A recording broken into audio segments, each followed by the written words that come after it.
বন্ধুসকল আজিৰ ভিডিঅ'টোৰ জৰিয়তে আপোনালোকক এটি ইম্পৰ্টেণ্ট নটিফিকেশ্যন জনাবলৈ চেষ্টা কৰিম যেটো আহিল এমপ্লয়মেণ্ট এক্সচেঞ্জ ৰিলেটেড। যদি আপুনি বিভিন্ন ধৰণৰ চাকৰিৰ বাবে আবেদন প্ৰাৰ্থী বা চাকৰি কৰিব বিচাৰি আছে, বিভিন্ন ক্ষেত্ৰত আপোনালোকৰ কিন্তু এমপ্লয়মেণ্ট এক্সচেঞ্জৰ প্ৰয়োজন আছে আৰু এই এমপ্লয়মেণ্ট এক্সচেঞ্জ সম্বন্ধীয় এটি গুৰুত্বপূৰ্ণ নটিফিকেশ্যন আহিছে। আপুনি কামখিনি কৰিব লাগিব 15 আগষ্টৰ আগতেই। যদি 15 আগষ্টৰ আগত এই কামখিনি নকৰে তেনেহ'লে কিন্তু আপোনাৰ যেটো ৰেজিষ্ট্ৰেশ্যন আছে এমপ্লয়মেণ্ট এক্সচেঞ্জৰ হেতু ইনভ্যালিড কৰি দিয়া হ'ব।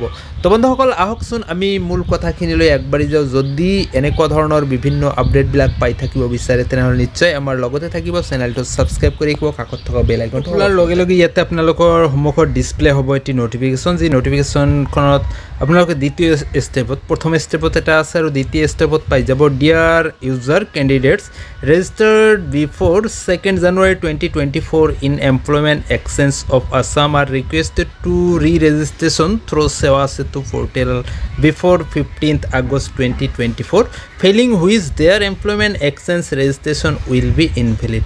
তো বন্ধুসকল আপোনালোকে নিশ্চয় কথাখিনি গম পালে যে 15 আগষ্টৰ আগতে যিসকল প্ৰাৰ্থীয়ে ইতিমধ্যে অসম সাৰ্কেলৰ যিসকল প্ৰাৰ্থী আছে তেখেতসকলে ইতিমধ্যে সেৱা হেতুৰ জৰিয়তে বা এমপ্লয়মেণ্ট এক্সচেঞ্জত যদি 2 জানুৱাৰী 2024 আগতে আপোনালোকে নাম ৰেজিষ্ট্ৰেশ্যন কৰিছিলে তেনেহ'লে প্ৰতিজন ব্যক্তিয়ে কৰিব লাগিব পুনৰ ৰেজিষ্ট্ৰেশ্যন 15 আগষ্টৰ আগতে।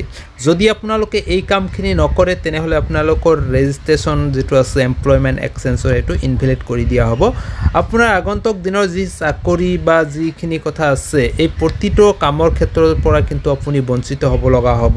যদি আপুনি ৰি-ৰেজিষ্ট্ৰেশ্যন নকৰে তেনেহ'লে কিন্তু আপোনাৰ যেটো ৰেজিষ্ট্ৰেশ্যন পুনৰ আগৰ যেটো আছে এটো মানে ইনভ্যালিড কৰি দিয়া হ'ব।